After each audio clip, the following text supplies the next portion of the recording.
The first time Nandi saw her, she almost did not recognize the woman standing at her door. It was one of those still, golden afternoons when Nairobi's skyline looked freshly polished, each tower catching the late sun and scattering it like shards of light into her office. She sat in the deep leather chair of her corner suit, a fortress carved out of 5 relentless years as the CEO of Kibe and Marketing Company. Before her lay a neat stack of resumes, the final task of the day. The muted hum of traffic far below mingled with the low, steady buzz of the air conditioner, wrapping the room in a cocoon of focus. Her pen hovered over a promising candidate's name when the receptionist's voice crackled through the intercom, shattering the quiet. "There's someone here to see you," the voice said, tinged with an odd hesitation. "Send her in," she replied automatically, eyes still on the page, unaware that the next few moments would alter far more than her afternoon. The door swung open, and a woman entered. She wore a bright red blazer, a gold chain necklace, and a confident smile, the type you wear when you believe the world owes you attention. She stepped forward, confidently, and introduced herself. "Good afternoon. I'm Lorna Mugo, here for the interview for the marketing executive position." That name was a slap. Lorna Mugo. The girl who 15 years ago at Kariwa Girls had made Nandi's life a public performance of humiliation. Nandi could still hear the echo of teenage laughter ringing in the open-air corridors. She had been 16, quiet, and by cruel high school standards, too fat to exist without an apology. Lorna had been the queen bee, pretty, athletic, and merciless. Her insults were never whispered. They were projected like announcements. "Move, hippo, or you'll block the corridor. Careful, if Nandi jumps, Kariwa will register an earthquake." The laughter would follow her for days. But the worst was during the school's cultural day. Students wore traditional attire, the school alive with color and song. Nandi's mother had sewn her a bright orange kitenge dress. She had almost felt beautiful, until Lorna convinced boys from the neighboring school to stand at the gate and moo like cows when she walked past. The memory of that humiliation had never truly faded.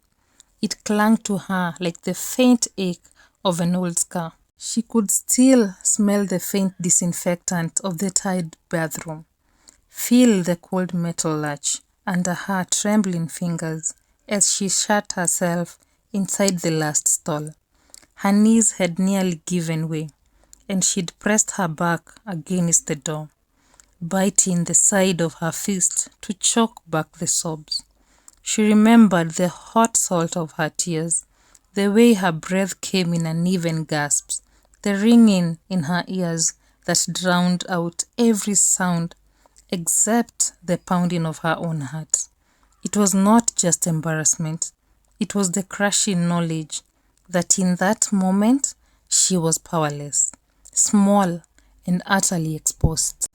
But somewhere in the midst of that ache, something inside her hardened. She had straightened, wiping her face with the rough paper towel, staring into the warped metal mirror until her reflection stopped shaking. And that was when she made herself a vow, not whispered, but carved deep into the marrow of her being. "One day, I will be someone you cannot touch. One day, I will stand so high, you'll have to break your neck to look me in the eye." Now here was Lorna, years later, sitting across from her, resume in hand. Nandi leaned back in her chair, forcing a polite smile, and as Lorna explained her interest in the marketing executive position, Nandi studied her. She looked the same, still beautiful, still with that perfect poise, but there was a tension in her smile, a faint brittleness in her voice. When Lorna finished speaking, she glanced at Nandi's nameplate and blinked. Wait, Nandi Kibe? As in Nandi Kariwa Girls? Yes, Nandi replied, her tone as smooth as glass. Wow, Lorna said, smiling, but her smile didn't quite reach her eyes. You look different. I do, Nandi said evenly. I take care of myself now. What she did not add was that it had taken years of clawing her way out of the shadows that Lorna had once shoved her into. Years of long nights, quiet sacrifices, and rebuilding herself piece by piece, and the woman in the mirror no longer flinched. After high school, Nandi's first attempt at university entrance exams had failed. Depression had clouded her days, but one morning she looked in the mirror and did not recognize the defeated girl staring back. She started walking, just 30 minutes a day. Then jogging. She gave up sodas, learned to cook balanced meals. The weight dropped slowly at first, then steadily.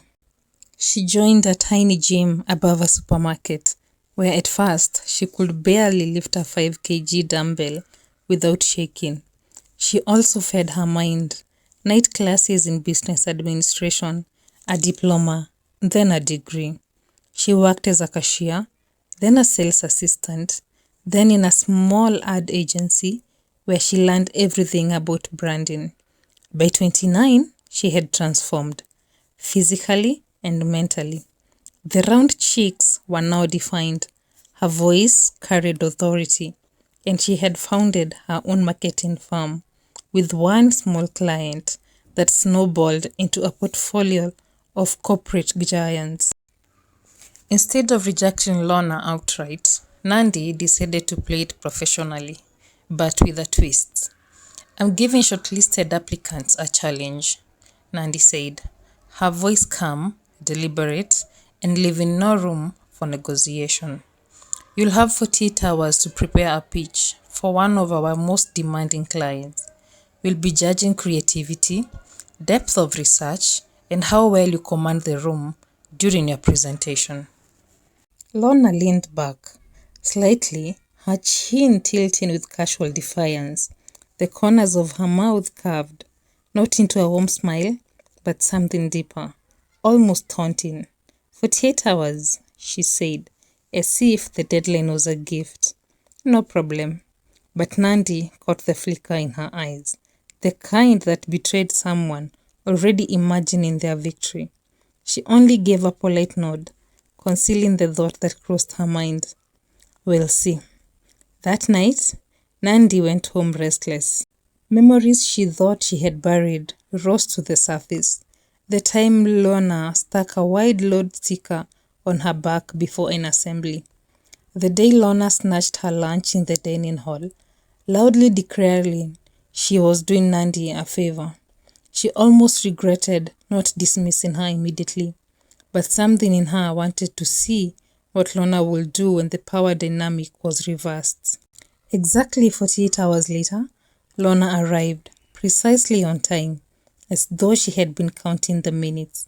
She strode into the boardroom in a fitted navy dress, hair swept into a perfect bun, and placed a sleek laptop on the table, as though she was unveiling a treasure.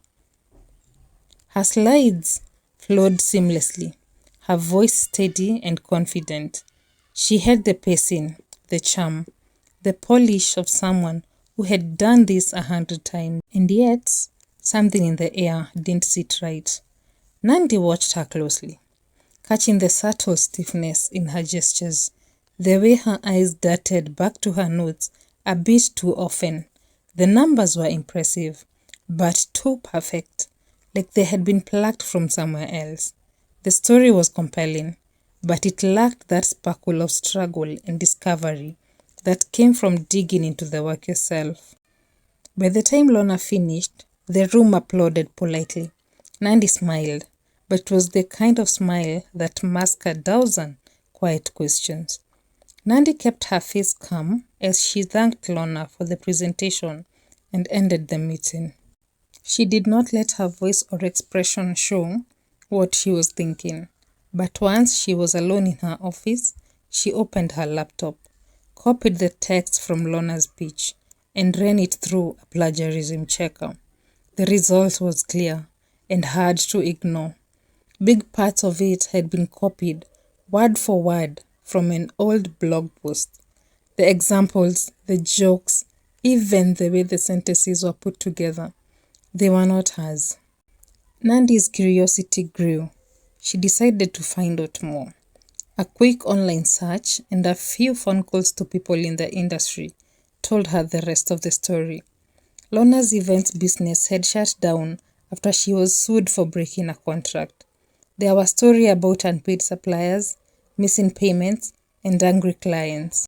Not long after, Lorna sold her expensive car, left her fancy apartment in Kilimani, and moved into a smaller flat in South Bay.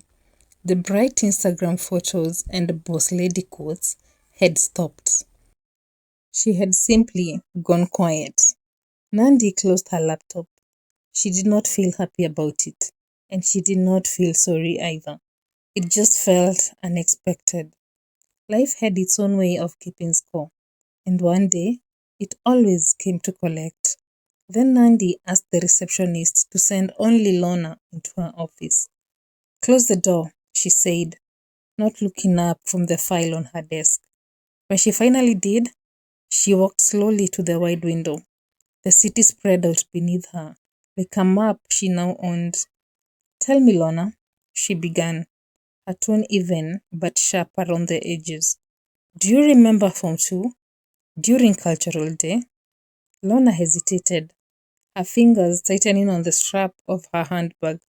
I'm not really. Oh, you remember, Nandi said quietly, turning to face her. You remember the mowing, the names whispered loud enough for everyone to hear, the stickers on my back. You made my life a public spot. A shadow passed over Lorna's face, her jaw tightening. We were kids. Nandis took a step closer. Yes, kids can be cruel, but you made sure the cruelty had an audience. Lorna looked away, her shoulders shifting, as if she could shrug off the memory. But the silence between them made it clear neither of them had truly forgotten. Kids grow up, Nandi continued. Some of us grow up to run companies. Some of us copy other people's work and try to pass it off as theirs. She slid the printed plagiarism report across the desk. You haven't changed. Lorna's voice trembled, her words catching in her throat. I was desperate. Please, I need this job. Nandi studied her in silence. Lorna's eyes darted to the floor, and her fingers twisted the thin strap of her handbag over and over. The air between them was heavy, filled with things neither of them wanted to say aloud. Finally, Nandi spoke, her voice calm, steady, and leaving no room for doubt. I will not be offering you this job. Lorna's shoulders sagged, but Nandi did not stop there. But I will give you some advice, she continued, her gaze locked on Lorna's. The world is smaller than you think. The way you treat people when you believe they have nothing, that's what stays with them. And one day, you might find yourself needing the very people you once dismissed. For a moment, Lorna just stood there, her lips parting, as if she might argue. But no words came. Her eyes shone, and she gave the smallest nod, more to herself than to Nandi. Then she stood up, turned and straightened her back, and walked out the door. The click of the latch was soft, but in the quiet of the office, it sounded final. 2 weeks later, Nandi was invited to give a talk at a university career forum. She told her story, not as revenge, but as a lesson in resilience and integrity. Afterward, a young woman approached her. Miss Kibe, I went to Kariwa Girls. I was bullied too. Hearing you today, it gives me hope.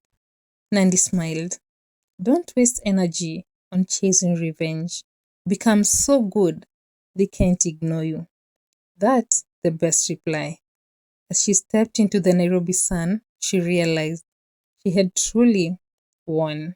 Not because Lorna had failed, but because she herself had risen higher than the girl in that bathroom stall ever dreamed possible.